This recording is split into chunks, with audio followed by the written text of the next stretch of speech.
welcome back to the channel. Today we're going to get a little bit spooky with Howl-O-Scream's in-depth review.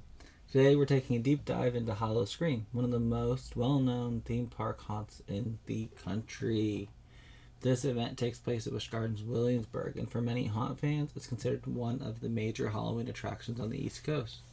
In my ranking, it landed right in the middle of the list, competing with heavy hitters like Halloween Horror Nights, Hersheypark Dark Nights, as well as the legendary Headless, Horseman, Hayrides, and haunted houses.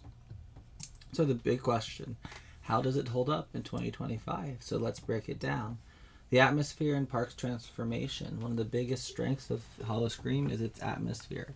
During the daytime, Busch Gardens feels like a traditional European-themed village. But when night falls, the entire park transforms into a darker and scarier environment. Fog machines fill the pathways, lighting becomes more dramatic, and the music shifts to eerie ambient tracks that set the tone for the night. Certain sections of the park become scare zones, where actors roam freely and interact with guests. These scare zones are often some of the most memorable parts of the events because you never know when someone might jump right out of the fog or something. Compared to other regional events like Six Flags Fright Fest at New England or Halloween Haunt at Dorney Park and Wildwater Kingdom, Howl-O-Scream tends to focus on a more immersive environments rather than just constant jump scares, which works in its favor. The park's landscaping and architecture create a perfect backdrop for Halloween. The haunted houses. Another major part of the event are the haunted houses lineup. Howl-O-Scream usually features several indoor haunted attractions with different themes, ranging from supernatural horrors to psychological scares. The production quality is generally strong, the sets are detailed, lighting as well, and the houses often include impressive special effects.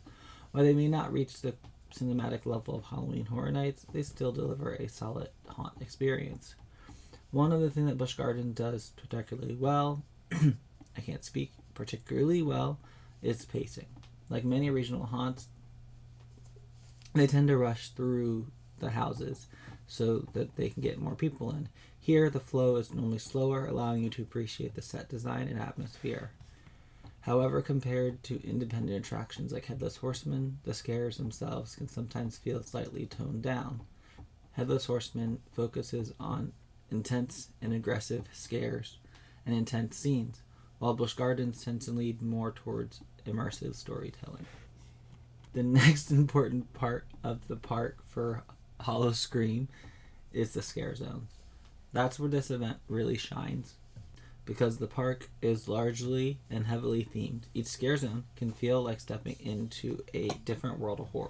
Actors roam the streets interacting with guests, sometimes performing small skits, or slowly stalking visitors through the fog. This unpredictability makes for walking through the area multiple times engaging and fun. In comparison, smaller haunts like Field of Terror rely on more traditional haunt trail experiences. Busch Gardens instead creates something closer to a Halloween festival atmosphere throughout the entire park.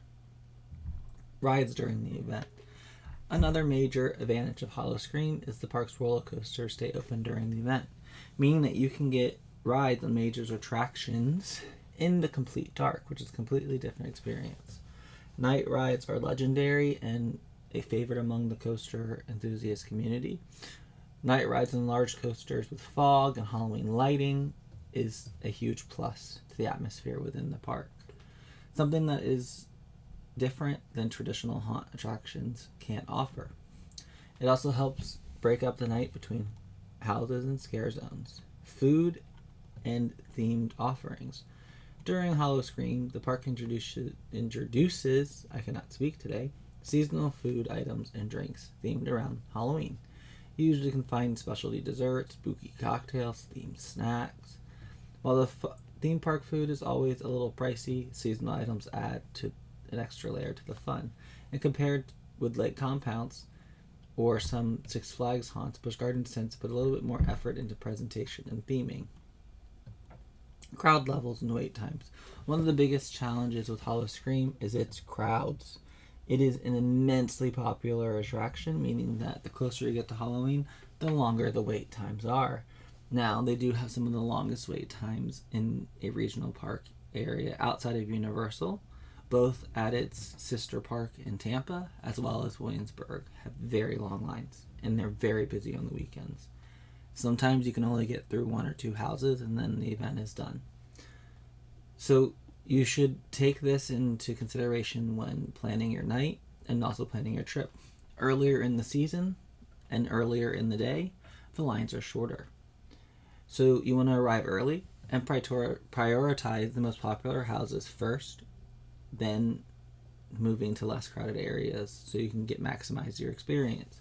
Compared to Six Flags Great Adventure, the crowd distribution here can sometimes feel better because Busch Gardens has more space and is better at wayfinding and moving people through the space. They also have stronger theming across the park in general. How it ranks. In my 2025 rankings, it sits in the middle tier. The event is extremely well themed and offers a full theme park experience with rides, haunted houses, and scare zones that are all great.